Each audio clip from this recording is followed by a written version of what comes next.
more than 100,000 citizens have been killed. But it's not more immoral than what the United States did in Afghanistan and what it did in Iraq. I say, and this is not my statement, I have taken it from many scholars in the United States, this military intervention is going to be extremely dangerous because it will further destabilize a region which is already so much destabilized. Who will benefit out of this destabilization is a question we need to ask. Definitely it's the empire, because empire loves to have ongoing wars so that their corporations can sell the weapons there and they can take advantage of that instability. It's also going to advantage Israel because the next door neighbors are going to be fighting a war, unnecessary war among themselves.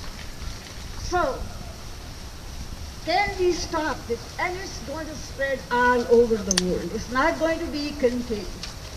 The most dangerous part in this war is supporting Al-Qaeda and supporting jihadists.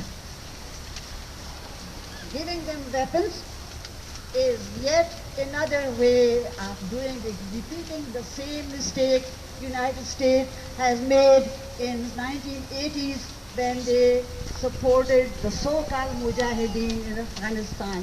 And today we have the Taliban and Mujahideen, and the country of my origin is destroyed, so is Afghanistan, so is our security right here. But the United States never learned it.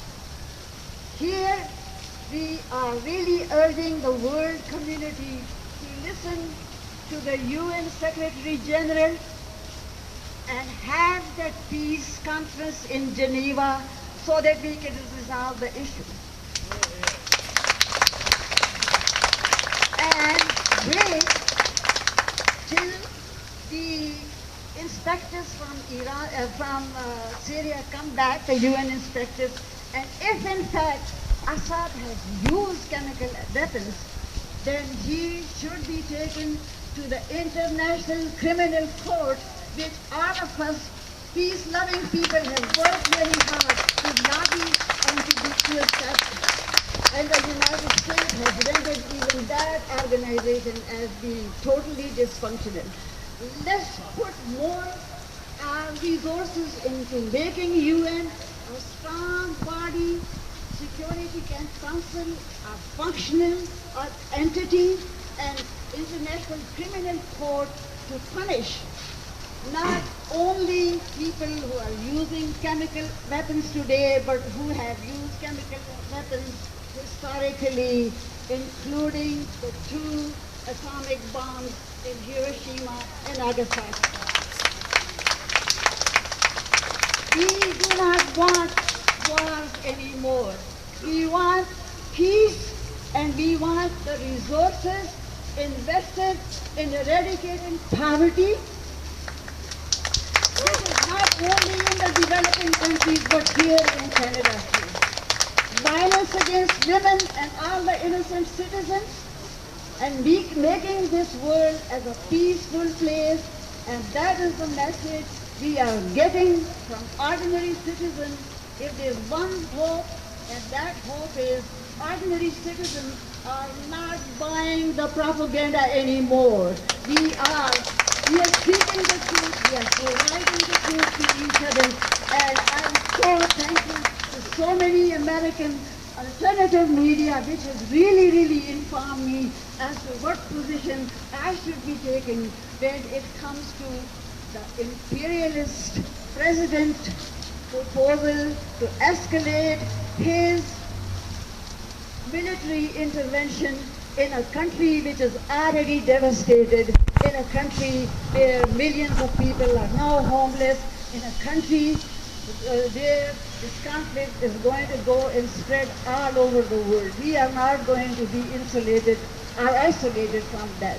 Let's all work for peace and say no to the American crazy proposal for yet another intervention, military intervention. We are not We don't suffer with any kind of amnesia.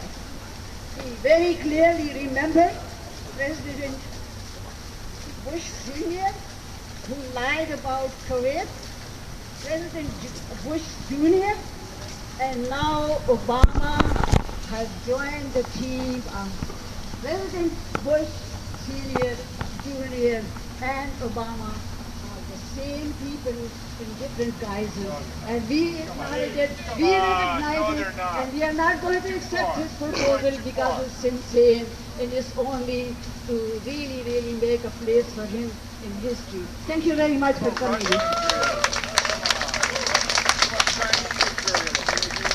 I just want to say it's great to see all of you here, and if there's anyone else that would like to use the mic and have their say, they're most welcome to do so.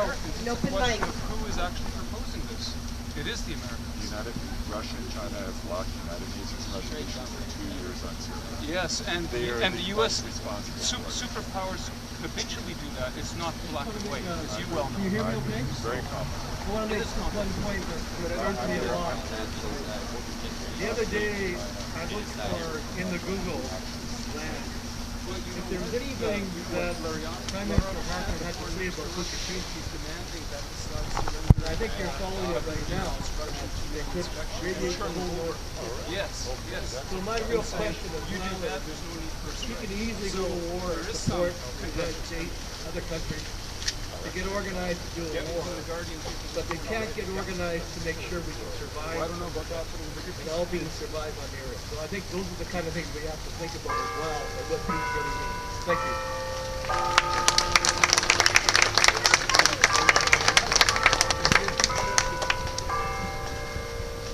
Good afternoon, everybody. It's nice to see so many people gathered on this beautiful day, but it's very sad that we have to gather to support the United Nations and to oppose any military intervention in Syria. My name is John Parry. For those of you who don't know me, I am a member of the National Board of the United Nations Association in Canada, representing the Prairie region, and I'm also a member of the Saskatoon Peace Coalition.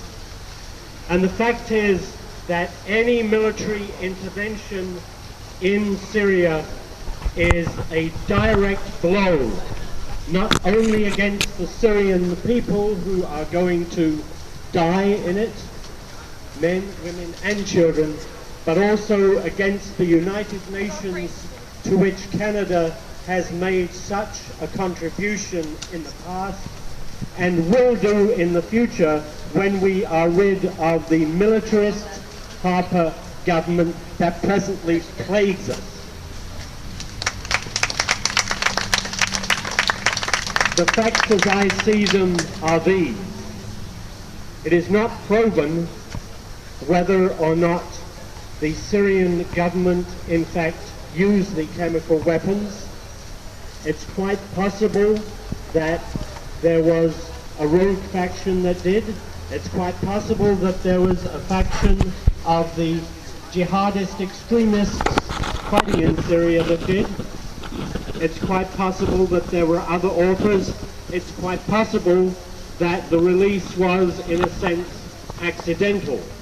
And for the President of the United States to affirm that he has conclusive evidence that this is the government using chemical weapons is pretentious, it's pompous, and deep down it's a lie, because he will not show us, the people of the world, the truth.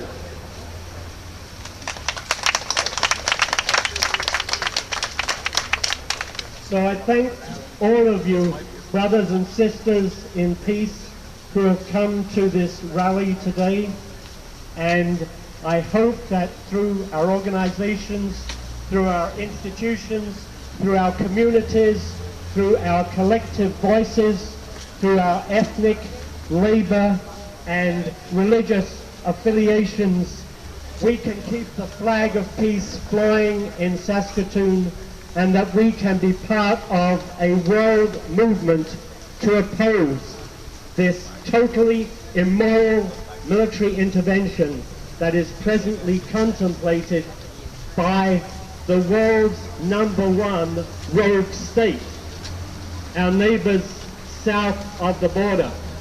That the American Constitution, as Naya Javed so eloquently pointed out, has been subverted in an attempt to justify this warfare is a double shame on their government, and by shaming their government, they are denying their people, who are overwhelmingly opposed to any military assault on Syria, as we are all, as you are all, and as I am quite confident the vast majority of Canadians also are.